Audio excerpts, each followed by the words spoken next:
It was a quiet day around Berea. We didn't get the usual details of training camp, and we will talk to you all about that on today's show. Myself and Brad Ward are here. We're going to be talking about the scare, a pretty serious injury scare that happened up in Cleveland, and what that looks like to the roster potentially if an injury to the player who was buzzed around today actually did get hurt. Which players are most important? Which players can the Browns not afford to lose this year? Is a fun thought process. So we talk through that. We're going to talk through the 53-man offense projection I released today, which is in deep detail, the guys I would prefer, but also looking at a little bit of the history of what the Browns have done and what would make the most sense for Kevin Stefanski's offense. That's on the website. We're going to talk around the details of that a little bit.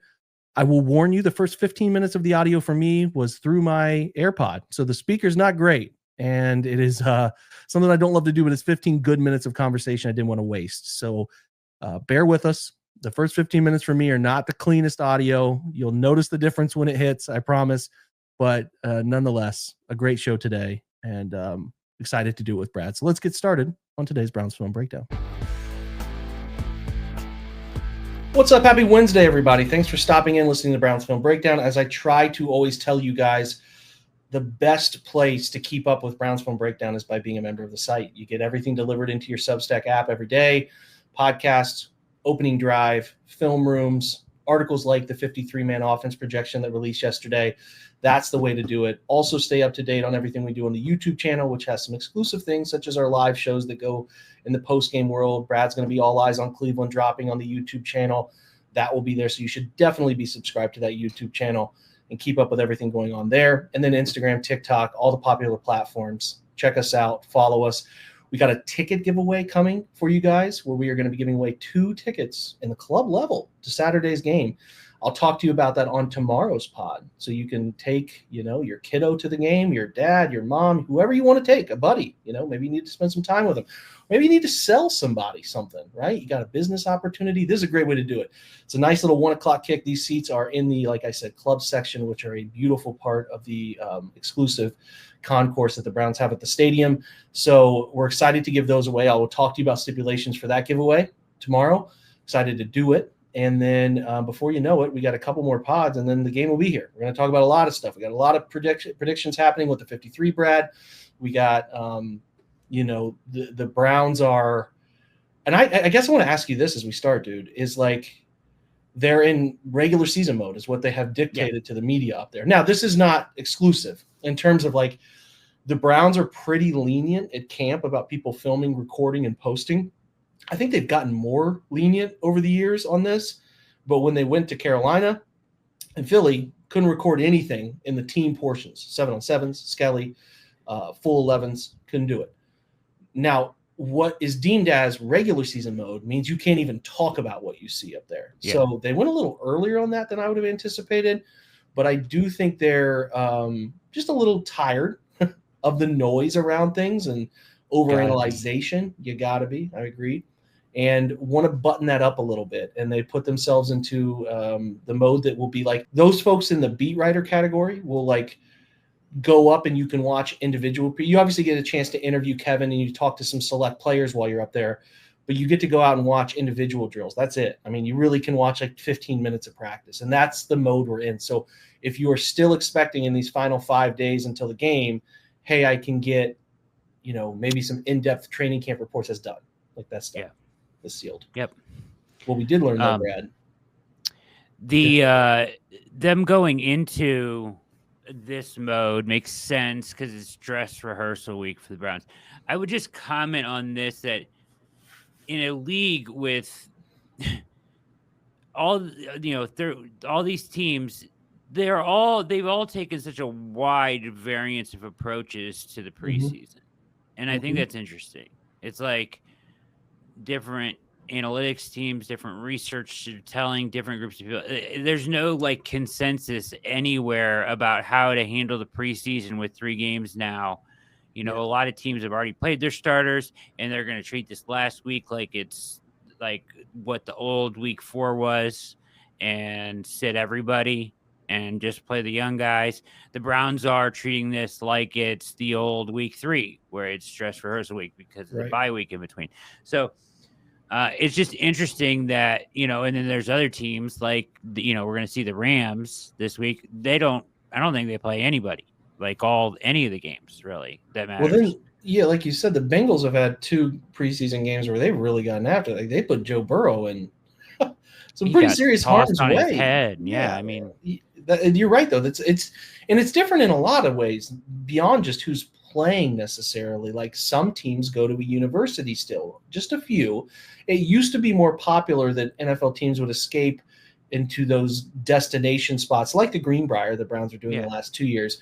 But a lot of them, I think the Browns used to go to some different universities to do it back in the the Bernie days in the 90s. But that's a less popular thing. I know the Bills still do it. I know the Steelers still do it. And I think there are 2 more around the league that still go away to they have like to a some university right there though, or Right. something where they go into the Right. dorms or Exactly. whatever. I think. So the Browns have done it. They got away from it this year, and largely because of their joint practice setup that they knew they'd be getting away for 2 of those. But yeah, you're right, man. Like, how teams are handling every inch of this, what you're allowed to post when you're there. Like, I'll see like Vikings clips everywhere. Then you'll never see clips for some places. Some places let people into the indoor facility. Like, I saw some Buccaneers clips in their indoor facility that came out. So yeah, it is really wild. The Browns are going to expand their indoor facility in terms of that field. So there's a chance they could include some space for folks to come in during those, rain, thunderstorm type of sessions in the future. But for now, being that it was one of the first, I think it was the first place that had, for a hub off-site from a stadium, in a facility that had an indoor setup, and it's only like 60 yards, I think, or something like that. So it's not a full field.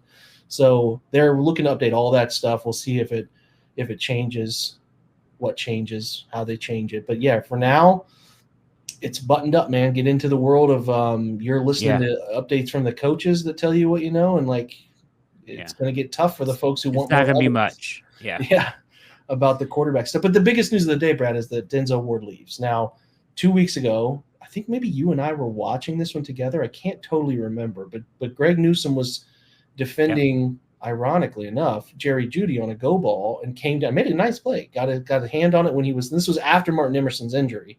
So he's playing outside, was a nice play, came down a little weird on the shoulder. He didn't leave practice. You could just tell him it was kind of strange and bothering him.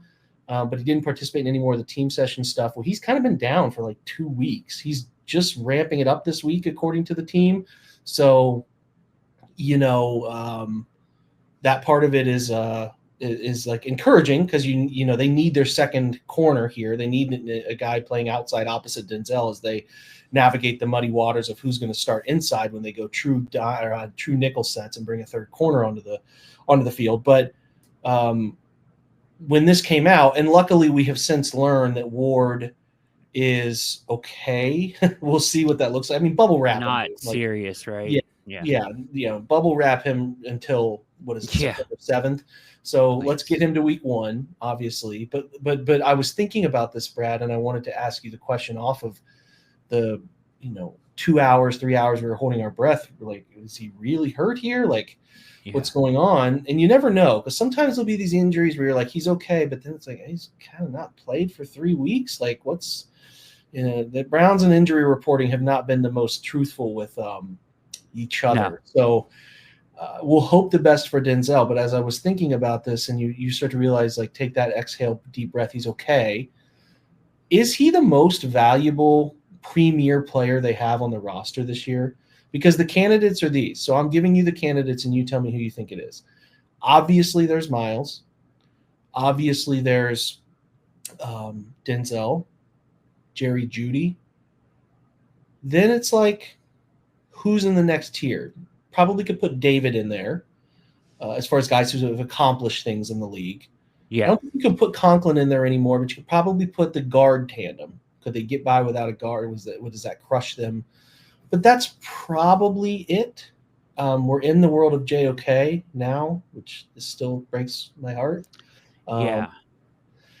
Yeah, I think those are the guys. Like, the biggest names, is there one that if they're done is going to just like, oh God, then what do they do? It's Denzel. I think it is. You Yeah, know, Miles is the best player on the Cleveland Browns, right, but he comes from one of their strongest rooms and areas. The defensive front is deep and talented and young, and you could survive some amount of time without him. Probably not the whole season, but right, like you could survive right. several games without him if you had to. But at this point, with Emerson gone, Yeah, accounting for that the fact probably that amplifies it. That amplifies it in a fair yeah, way. That yeah, like it would be like, hey, this is what it would be like. yeah, Okay, in this hypothetical, Alex Wright is done for the year. mhm, In this hypothetical, Cedric Tillman's done for the year. And then mhm, and then if we're talking about Davis, so Harold Fannon's done for the year. yes, And if you change it to that, it's probably Miles, right? You could make a yeah, great argument for Jerry Judy, even without a Cedric Tillman injury. Like I think Judy's probably right there for second because I do like the three young guys, Alex, Isaiah, and I'm interested in what Joe Tranachank is going to be. There's been some encouraging moments, right?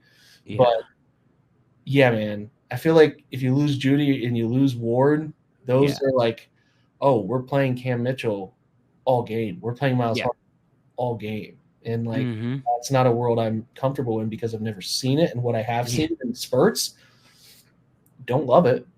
I don't. nope, So I think that just was a thing that popped up as that, you know, whole 2 hours of uncertainty unfolded. And I'm glad he's okay. Obviously, they yeah, need it badly, badly, badly. yeah. The Emerson deficit there just has shined a light on the whole position room depth on the outside and the nickel, Hmm. and just Hmm. like what are they going to do? Where are they going to turn there? Because at some point they're going to be in their depth. I mean, we know Denzel misses 4 games a year on average.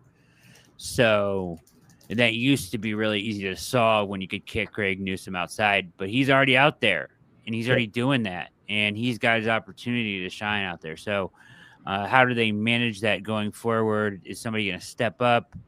Are they going to, play their cards on a short list of guys that get cut? I don't know.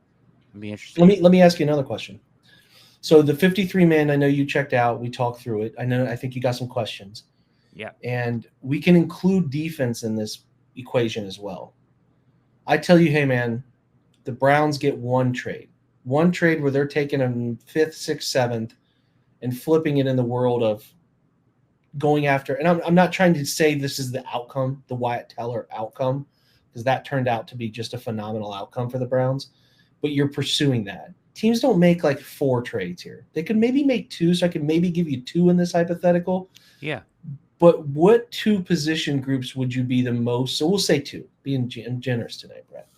What 2 position groups are you looking to add somebody Thank you. of relevance? Yeah, I do what I can. Yeah, I found that as I wrote up just the offense, which I'll release the defense as you're listening to this now. I'll release that here on Wednesday. A couple things were harder on defense than I thought on offense. Thought the wide receiver room is relatively defined for me personally. The offensive line is like a pretty rock solid 9, so you're just figuring out your 10th guy. All of that, all those details, come over to Browns Film Breakdown. Sign up with us, man. You won't regret it, I promise, and get a head start on thinking about what this roster shape will look like.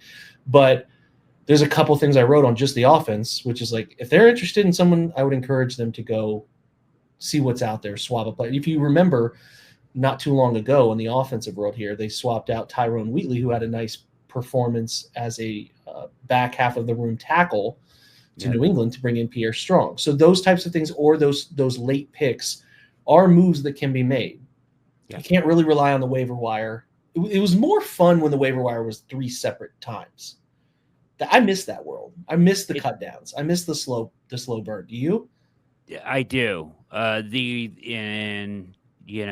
touched on this in the opening drive a little bit, but the 1,000 players available in such a short amount of time is wild for a general manager. And they can't be sleeping this week, right? Like the preparation that you would have to do as a front office to prepare for what is going to be 1,000 players available to you, and they have the second waiver claim priority. And then, but to your point, if you really want a guy, you have to flip a 7th or a 6th now. You have to identify that player now as a potential cut candidate and do it now, because once, if they're not a rookie, they're a free agent, they can sign wherever they want, then you're in a whole different world of trying to gauge where these guys are going, who they're talking to, who they have relationships with. It's wild. This is the Wild West for like 3 days, right? Yeah, totally. So I would say definitely right now, I mean, by far and away, I'm looking for the best, like, inside outside corner with versatility that I can find. Like, that I can find that I think is cut, or even is, a team might be done with because they've upgraded or whatever. They feel like they're dealing from a position of strength. I think that would be move one with my 2 trades that you've so graciously offered in my direction. And then 2, I don't know. That's tough. The second one at this point, I think you'll probably disagree with me on this. I'm in a world where I think that I would test the tight end market, maybe. It was a question I was going to ask you, and we can kind of even take it there with you, with the way you feel about Whiteheart. I guess when I look at the tight end room, and I felt this way for some time, like there's what Njoku does as an inline, as a blocker, as a weapon. And then there's what Fanning can do. And then there's what Whiteheart can do. And can Whiteheart, like, so if Njoku were to get hurt, do you have to carve out part of the playbook because he can't do what Njoku can do? Or if Fanning gets hurt, do you have to carve out part of the playbook because he can't do what Fanning can do? And is there a player better suited to do a little of both, that you have to do less change or get away from who you are at your core less than you do if one of those guys goes down to injury?